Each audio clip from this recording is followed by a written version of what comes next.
Valideyn deyir ki, böyüyər keçər, böyüyər keçər. Heç nə də keçmir. Kiçik oğurluğun qarşısı alınmayanda və Mhm. buna cəza verilməyəndə təbii ki, bu böyüyə doğru gedir. Davranış pozuntusu daha ağır diaqnozdur. Bunu bilinçli şəkildə edir. Təbii ki də hədəf kimdir? Valideyn. Valideyni cəzalandırır. Valideyn də deyir ki, əşi, atası da belə idi. Sən uşağını məktəbdə də tanımalısan, evdə də tanımalısan. Bu bir məsuliyyət məsələsidir. Bir insanın əhatəsi nədirsə, o insan da odur. Bu uşaq etdiyinin cəzasını çəkməlidir Bəli. ki, daha sonra bunun qarşısını ala bilək.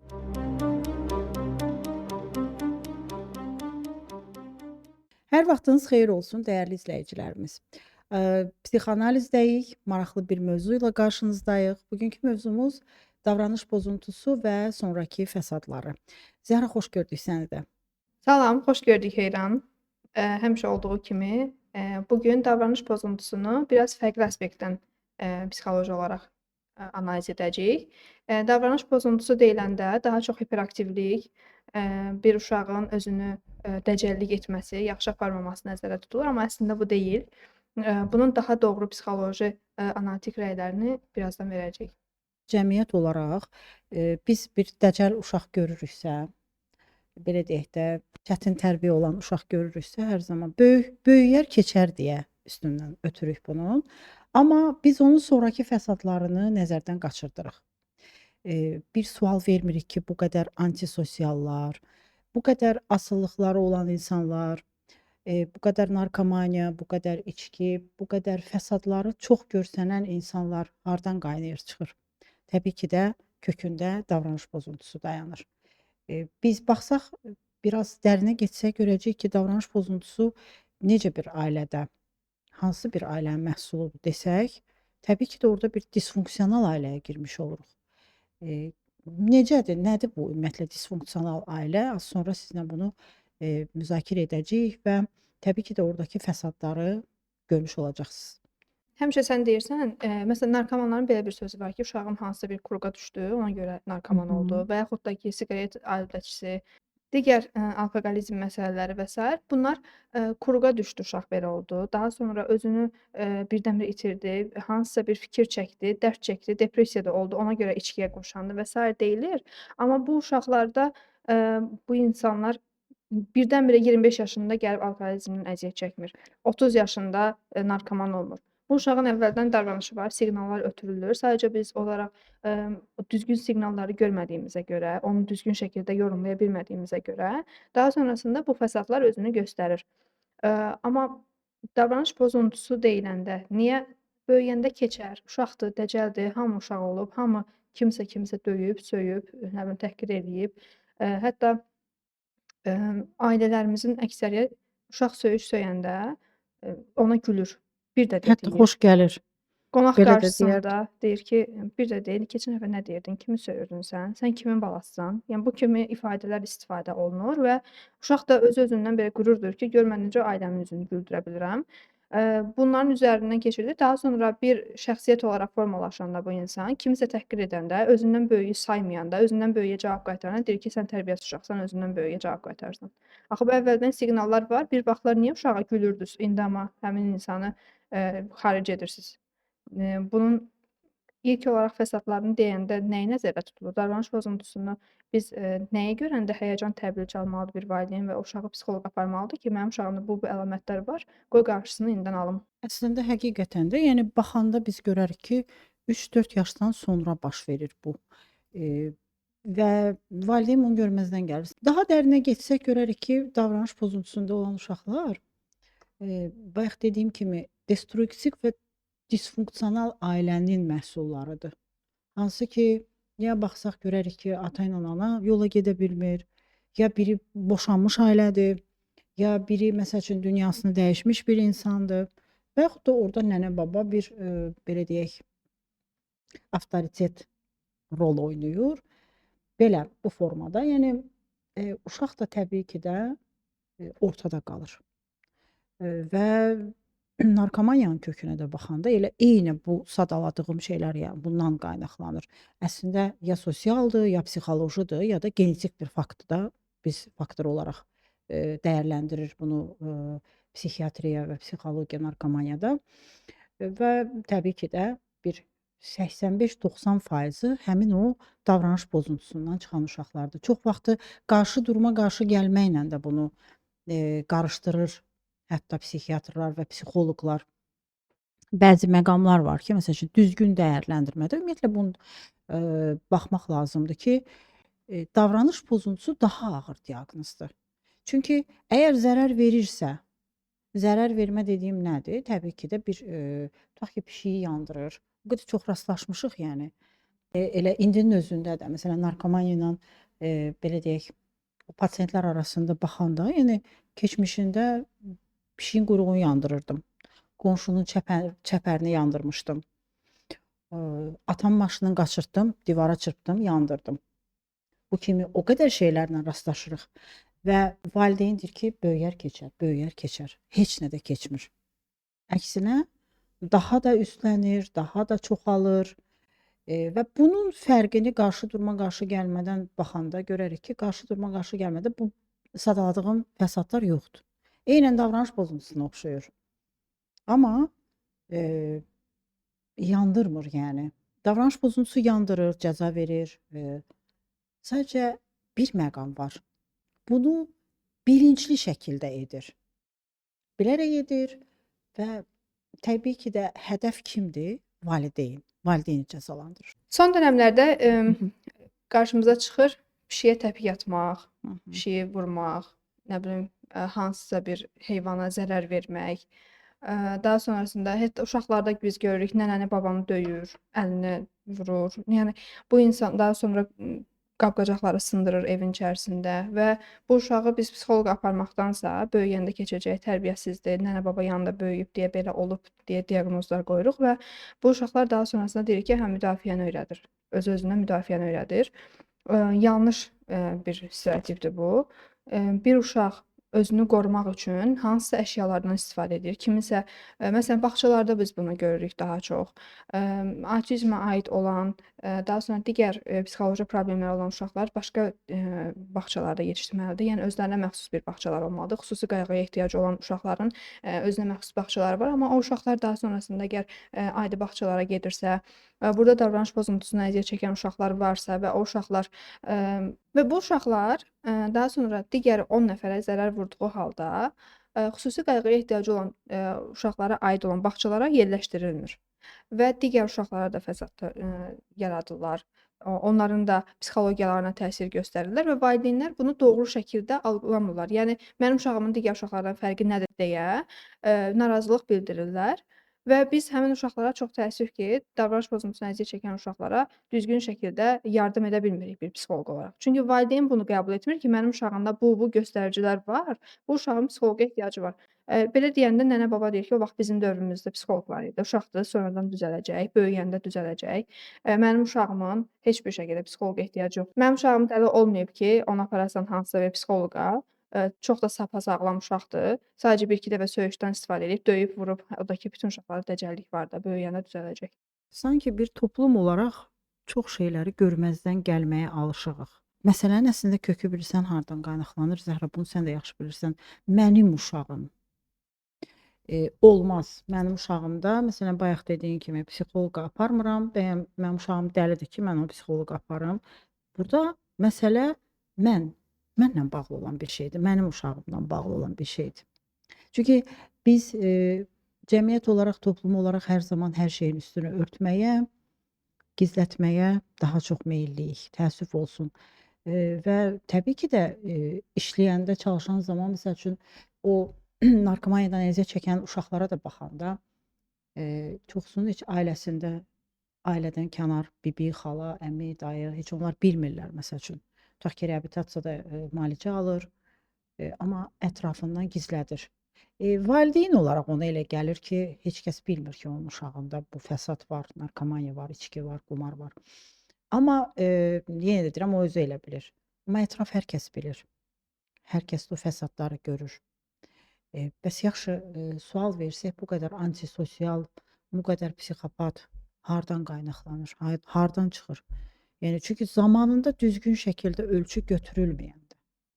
düzgün şəkildə uşağa yanaşma tərzi etməyəndə və davranış pozuntusu həqiqətən də çox ciddi bir problemdir. Bir ailədə bir davranış pozuntusunda bir uşaq varsa, burada çox ciddi bir ölçü götürülməli və 18 yaşa qədər ən azı heç olmasa ayda bir, necə deyim, ayda olmasa da, heç olmasa müəyyən bir mərhələli şəkildə bu psixoloqda olmalıdır. Həftələrlə, ayla, daha sonrası və bu formada gətirib 18 yaşa qədər keçirtmək lazımdır, çıxartmaq lazımdır. Niyə? Ona görə ki, narkomaniyaya çevirməsin.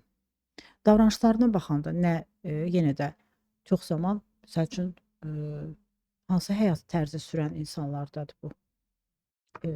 Replə çox məşğul olurlar, it döyüşdürürlər və yaxud da xoruz döyüşdürürlər. Sanki bundan həzz alırlar. Əslində onun adrenalini budur. Nədir səbəb? Dopamin azlığı, dopamin çatışmamazlığı və bundan həzz alır əslində və daha sonra irəliləyən vaxtda onun bir boşluğu yaranır. Onun üçün də biz psixoloqlar hər zaman deyirik ki, uşağı yeniyetməlik çağına qədər, yeniyetməlikdə xüsusən vurğulayacağam, öz başına buraxmaq olmaz. Öz başına dediyim nədir? Yəni uşağın təkcə məşğuliyyəti dərsdən ibarət olmamalıdır. Onun başqa bir məşğuliyyətləri təbii ki də olmalıdır. Ona görə ki, bir özünü tapmalıdır, o boşluğu olmamalıdır. Amma bu boşluğun dolması da necə bir formada? Valideynin onunla ünsiyyət quraraq. Çünki valideyn olaraq biz hər zaman nə istəyirik? Sən oxumalısan, universitet bitirməlisən, amma bəlkə də onun potensialında çox gözəl bir şahmat müəllim ola bilər və yaxud da hansısa bir idman üzrə gözəl Azərbaycanı təmsil edə bilər. Bunu hər zaman deyirəm. Yəni ünsiyyətdə yaranır problem. Uşaq kimi cəzalandırır şuuraltı şəkildə? Valideyni. O qədər çox görmüşəm vakalar arasında rastlaşanda, bilirəm səndə də olub. Tutaq ki, hansısa bir qumar asılsıdır, içki asılsıdır və yaxud da narkotik vasitələr aludəçisidir. Uşaq vaxtı mənim çox gözəl məşğuliyyətim var idi. Güləşlə maraqlanırdım. Məni güləşdən çıxartdılar.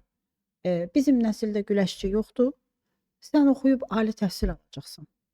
Amma mənim o potensialım yox idi, mən istəmirdim.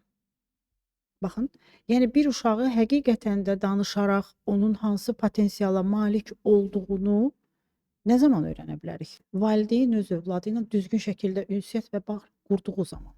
Bəs yaxşı, davranış pozuntusunun simptomlarına baxaq, əlamətlərinə baxaq ki, hansı əlamətlər olanda bir uşaqda biz deyə bilərik ki, bu uşaq davranış pozuntusundan əziyyət çəkir və yaxud da davranış pozuntusu ola bilər. Belə bir ehtimal var. Çünki bizim burada hər birini sadalamaq kimi bir vaxtımız olmayacaq.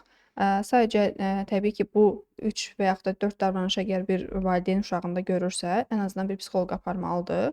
Yəni psixoloq uşaqlara yad olan, ümumiyyətlə psixoloq anlayışı cəmiyyətə yad olan bir anlayış deyil. Biz də sizlərdən bir insanıq. Sizin çəkdiyiniz əziyyətlərdən biz də çəkə bilərik. Sizin yaşadığınız prosesləri biz də yaşaya bilərik. Eynən bizim də evimizdə davranış pozuntusundan əziyyət çəkən uşaq ola bilər və xalqın uşağı dediyimiz uşaqlara daha çox biz deyirik ki, məsələn, xalqın uşağında filan şeylər var, mənim uşağımda olmaz. Xeyr, bizim uşağımızda da ola bilər. Elə yargılamağa başlayanda ən birinci özümüzdən yargılamağa başlasaq, özümüzdəki səhvləri görsək, özümüzdəki gedən proseslərin şahidi olsaq, bunu dəyərləndirsək, o zaman daha tez bunun qarşısını ala bilərik. Nəinki səhvi başqalarında axtarmaqla. Eynən məktəb uşaqlarının, bağça uşaqlarının sinif yoldaşında mənim uşağımın sinif yoldaşına filan davranış var. Mənim uşağımın sinif yoldaşı da döyür, söyür, qırır, dağıdır, təhqir edir. Mənim uşağım bundan əziyyət çəkir. Bu gün onun yerində biz də ola bilərik. Onu yargılamaqdansa, bunu düzgün şəkildə birinci növbədə araşdırmalıyıq, hardan qaynaqlanır. Ümumilikdə davranış pozuntusunun simptomları nələrdir? Bir valideyn uşağında hansı davranışları görəndə psixoloqa aparmalıdır? Həqiqətən də yəni bir həyəcan təbili o zaman çalınır ki, yəni bax 4 yaşdan başlayır özünü büruzə verməyə. Daha sonra isə irəliləyən zamanlarda artıq biz bunu əvvəlcə evin içərisində görürük. Daha sonra isə artıq bağçada, biraz keçəndən sonra məktəbdə, daha sonra isə universitetdə ağırlaşmış bir formada. Nə formada baş verir, dəyərli izləyicilər? Biz kənardan baxıb izləsəz, artıq onun bir davranış pozuntusu olduğunu görəcəksiniz. Başlayır evdən. Tutaq ki, evdə bayaq dediyimiz kimi disfunksional ailədir. Evin içərisində ata ilə ananın söz-söhbəti var və yaxud da valideynlərdən biri dünyasını dəyişib, boşanma faktoru var. Hər nə isə artıq, bu arada qız uşaqlarında, çox az bir formada göstərir özünü, daha çox oğlan uşaqlarındadır və evin içərisində başlayır və nə formada baş verir?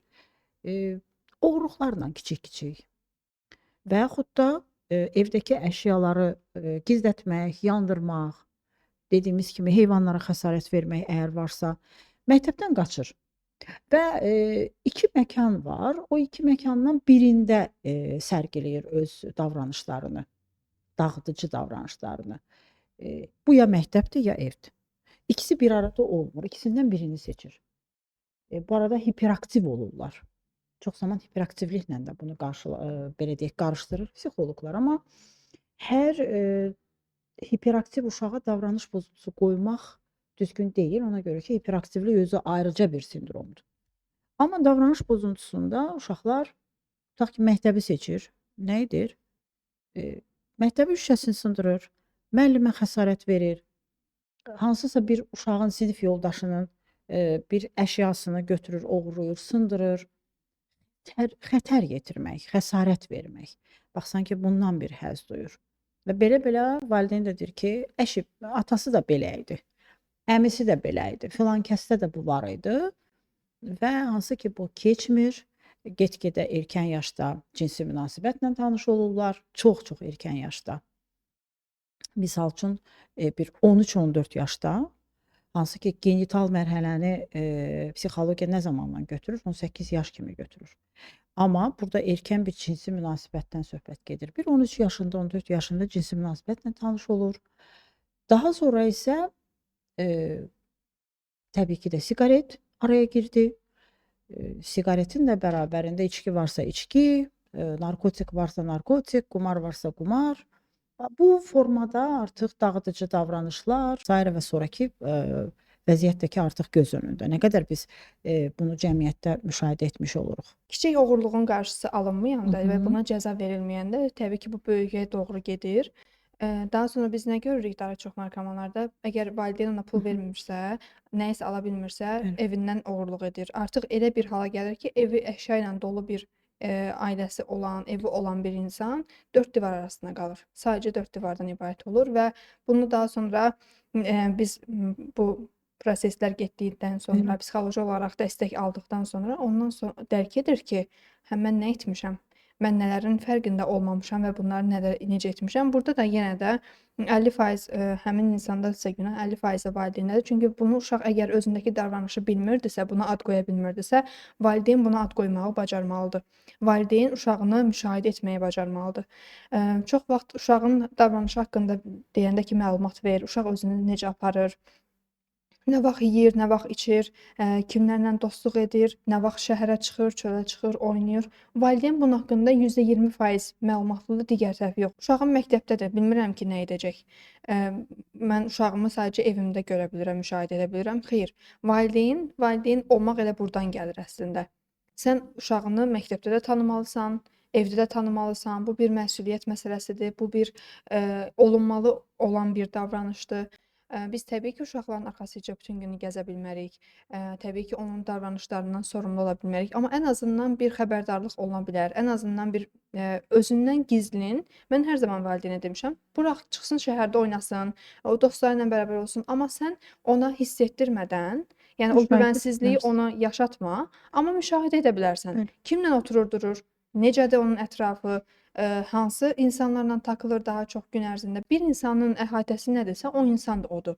Sən onun əhatəsinin, necə biləcəksənsə, o şəkildə ilk elə yardımı, onu əhatəsindən ayırmaqla edəcəksən. Və çox vaxt valideyn deyir, necə edim? Edə bilmirəm, məndən gizlin görüşür. Çəkinməli olan bir məqam olmalıdır. Ailədə bir uşaq hansısa bir fərddən, ya atadan, ya anadan çəkinməyi bacarmalıdır. Cəza sistemi olmalıdır. Yəni biz deyirik ki, uşaqları anlamalısınız, onlarla danışmalısınız, söhbət etməlisiniz. Amma bunun bərabərində doğru şəkildə cəza sistemi də tətbiq olunmalıdır. Bu uşaq etdiyinin cəzasını çəkməlidir Bəli. ki, daha sonra bunun qarşısını ala bilək. Amma biz uşağı hə səni başa düşürəm, bilirəm növbət dəfə etməyəcəksən deyərək, hə anamdır da onsuz da cəza vermədi, anladı məni. İkinci dəfə daha rahat eləyə biləcək, daha qorxusuz eləyəcək. Yəqin ki, gözündəki pərdə qalxacaq bir növ. Və doğru şəkildə cəzadan mütləq ki, istifadə olunmalıdır. Amma cəza deyəndə şiddət nəzərdə Bəli. tutulmur. Cəza deyəndə onu günlərlə susuz, ac saxlamaqla nəzərdə tutulmur. Doğru psixoloji cəzanı verməyi bacarmalıdır. Əgər yox, bir valideyn bunu belə bacarmırsa, bunun öhdəsindən gələ bilmirsə, o zaman mütləq mütəxəssis yanına müraciət etməlidir ki, mən kömək ola bilmirəm, ən azından mütəxəssis kömək olsun və bunu özünüzə ilk növbədə qəbul etdirin. Burada qəbul etdirilməli bir davranış yoxdur əslində. Çox vaxt qəbul etmədiyimiz davranış uşağımın heç bir psixoloji problemi yoxdur, çox sağlam bir uşaq böyütmüşəm, cəmiyyətə faydalı, xeyirli, xeyr. Təəssüf ki, bir uşaq əgər marketə gedir, nəyəsə oğurlayırsa, Bəli. oradan çıxırsa, hansısa bir əşyaya ziyan verirsə, hansısa insanın övladına zərər verirsə, burada biz doğru şəkildə cəmiyyətə xeyirli övladdan söhbət gedə bilməz. Yəni bunu edə bilmərik. Bəzən də zərər fikir verirsənsə, valideynin özü yetişdirir. Eee, misal üçün, səni vururlarsa sən də vur, təpiyi belə vur. Belə yığ, belə döy, götür stulu vur başına. Özü də fərqində deyil ki, əslində. Sən bir uşaqda hansısa bir yanlış bir davranışa yol açırsan. Hətta bir şəxsiyyət pozuntusunun formalaşmasına gətirib çıxardır. Hansı ki, biz orada təbii ki də bir borderline gələcəkdə görə bilərik. Biz orada antisosialları görə bilərik, psixopatları görə bilərik ki, biz sual versək, axı bunlar durduq yerə yaranmır. Bu durduq yerə öz-özündən bu şey formalaşmır. Uşaq ikən bunun qarşısı alınmırsa, gələcəkdə bir şəxsiyyət pozuntusunun və yaxud da hansısa bir psixopatiyanın əlamətləri qaçılmazdır. Sözün qüvvəti olaraq da mütləq şəkildə mütəxəssislərə müraciət etmək lazımdır. Yəni hər peşənin özünün, hər sahənin özünün mütəxəssisi olduğu kimi, bu sahənin də çox gözəl mütəxəssisləri və peşəkarları var və təbii ki, valideyn özü müraciət edərək erkən yaşda uşaqda baş vermiş davranış pozuntusunun qarşısını zamanında almazsa, bayaq sadaladığım o psixoloji problemlərə yol açmış olur. Hər bir problemin kökündə təbii ki, biz psixiatrik problemlərə girmirik. Misal üçün, müəyyən autizmdir, Downdur ki, belə doğulan uşaqlar var. Biz ona toxunmuruq, oligofreniya olan, onu toxunmuruq. Davranış pozuntusu və yaxud da qarşı durma, qarşı gəlmə olsun. İstənilən bir uşaqlarda baş verən problemlərin kökündə səncə ünsiyyətsizlik dayanmırmı? Daha kökədərinə baxsaq. Belə deyək də, ünsiyyət sevgi dili. Tamamilə biz onu mental olaraq, bir cəmiyyət olaraq tamam başqa bir şey bilirik. Misal üçün, maddiyyat olaraq bilirik, müəyyən şeylər olaraq bilirik. Amma ünsiyyət, sevgi dediyimiz anlayışdan qaynaqlanmırmı həmin bax bu problemlər? Yəni düzgün şəkildə ünsiyyətin qurulmamağından. İnsanı heyvandan fərqləndirən xüsusiyyət nədir? Onun danışması, ünsiyyət qurması. Bir şey ki, bizim təməlimizdə ünsiyyətdir. Yəni biz öz ehtiyaclarımızı ünsiyyət vasitəsilə deyirik. Eyni zamanda özümüzün sevgi dili ünsiyyətdir. Sevgiyə ehtiyacımız olanda, qarşı tərəfdən gözləntilərimizi deyəndə biz bunu doğru şəkildə ünsiyyət quraraq deyə bilməliyik və deyirik də və bu şəkildə anlaşırıq. Amma biz uşağı dünyaya gətiririk. Uşaq oradan-burdan eşitdikləri ilə böyüyür. Cizgi filmi qoyuruq ki, qarşısında baxsın ona. Eyni zamanda burada digər problemlər də üzə çıxır. Yəni fəsadları olur. Yəni uşaq gec danışır, daha sonra ünsiyyət qura bilmir, gec adaptasiya olur. Uşaqlarla necə adaptasiya olacağını bilmir, uşaqlara necə sevgi verəcəyini bilmir. Çünki bunu görməyib valideynlər və görmədiyinə görə də bunu başqasına ötürə bilmir. Və bu uşaq elə bilir ki, hər şeyini ağlayaraq ifadə eləməlidir. Hər bir şeyi aqressivliklə, nəyisə qıraraq, sındıraraq, tökərək nəyisə istəməlidir və valideyn bunun qarşılığında etməlidir. Və çox uşaq görürsüz, məsələn, ağıllı uşaqlar qədri bilinmir cəmiyyətdə çox vaxt. Biz hər zaman davranış pozuntusundan əziyyət çəkən, daha çox belə onu müşahidə etməli Diqqət olduğumuz çəkən. uşaqlara baxırıq. Daha çox uşaq diqqət çəkdiyi zaman gündəmdə olur. Bir valideyn gözünü ondan ayırmır ki, birdən hər hansısa sındırar, dağıdar, tökər, kiməsə zərər verər və bu uşaq bundan əslində həzz duyur. Həzz duyğusu fərqli duyğudur burada. Düzgün şəkildə əgər bu həzzi ala bilərdisə bu uşaq, biz valideyn olaraq onu yanlış istiqamətə yönləndiririk. Daha sonra isə uşaqlara deyirik ki, uşaqlar bu problemdən əziyyət çəkir və ya mənim uşağım çox dəcəldir, çox hiperaktivdir, hər şeyi sındırır, dağıdır, tökür. Amma biz bu uşağı bu vəziyyətə gətirən valideyndir. Valideyn özündəki səhvi görmədən mən doğru şəkildə uşağımı böyütmüşəm deyərək, mən nə etdim ki? Çox vaxt gəlib Harda səhv deyəndə etdim? Hı hı. bunu deyir ki, yəqin düşdüyü mühitdən öyrənir. Yəqin ki, bizim evdə söyüş söyən adam yoxdur. Bizim evdə nə bilim səs tonunu qaldıran insan yoxdur. Hər nəyisə sındıran, tökən insan yoxdur. Bəs yaxşı bu uşaq bunu hardan öyrəndi? Bunu əgər valideyn yəni göstərmirsə, bunu evdə görmürsə bu uşaq, başqa yerdən görürsə, ən azından bunu biz ünsiyyət olaraq, rol model olaraq məsələn biz oyun terapiyası ilə edə bilərik. Uşağın davranışlarını bir cizgi filmi qəhrəmanının üzərinə tökürük. Daha Nağıl sonra ola bilər terapiyası. ki, hansısa bir Hı hı. oyuncağın üzərinə o uşağın davranışlarını oyuncaq edirmiş kimi edirik və biz bunu valideynlərə öyrədirik ki, siz də bu şəkildə oynayın. Hı hı. Uşaqla vaxt keçirdin deyəndə uşağı 1 saatlıq harasa şəhərə çıxartmaqla deyil. Uşaq şəhərə çıxanda soruşur ki, bura nədir, bura nədir? Uşağa 2 dəfə düzgün cavab verəndə, üçüncüdə aqressiv cavab verir ki, nə qədər sual verdin, çox danışdın, az danış. Burada ünsiyyət kəsildi. Valideyndən doğru şəkildə informasiya ala bilmir. Və ona görə də gedir bunu yanlış mövzularda, yanlış insanlardan alır bu dəstəyi və təbii ki, bir valideyn ona doğruluğunu öyrədə bilmirsə, başqa insanlar onu necə doğru şəkildə yönləndirəcək? Necə istiqamətləndirəcək bu uşağı? Bu gün çox maraqlı bir mövzuya toxunduq. Mən düşünürəm ki, həqiqətən bu mövzu cəmiyyətin maraq dairəsində olan bir mövzudur. Çünki bir çox həm patoloji, istər də psixoloji tərəfdən olan bir problemlərin kökündə dayanan bir belə deyim, davranış pozuntusu doğrudan da gələcəkdə böyük bir fəsadlara yol açmış olur. Hər zamanda biz bunu belə deyəcəm, çox eşidirik bu barədə, çox görürük. Gələn pasientlər arasında da eşidirik. Kənardan da, ətrafda da insanlardan çox duyub eşidirik. Yəni onun üçün də və deyərdim ki, gün-gündən də daha da çoxalır. Mənim valideynlərə də burada xahişim, eyni zamanda məsləhətim, övladlarınızı düzgün şəkildə müşahidə edin. Uşaq nə edir, nə yeyir, nə içir, gün ərzində necə davranır, daha çox maraq dairəsi nədir, hansı növ reklamlar, hansı növ kinolar onun diqqətini çəkir, hansı növ oyunlar daha çox oynayır, bağçada, məktəbdə özünü necə aparır. Valideynlər bağçadakı müəllimlərlə, məktəb müəllimləri ilə birlikdə müzakirə edilməlidir bu. Uşağımızın elə bir davranışı olar ki, biz bunu evdə görmərik, bizdən qorxarlar, bizə bildirməzlər, amma onu məktəbdə daha çox sərgiləyərlər. Elə davranış pozuntusunun kökü də elə burdan qaynaqlanır. Bunu biz müzakirə etdik. Və bu şəkildə müşahidə etdikdən sonra artıq psixoloqa müraciət edəndə də uşağınızı düzgün şəkildə tərif etməyi bacaracaqsınız.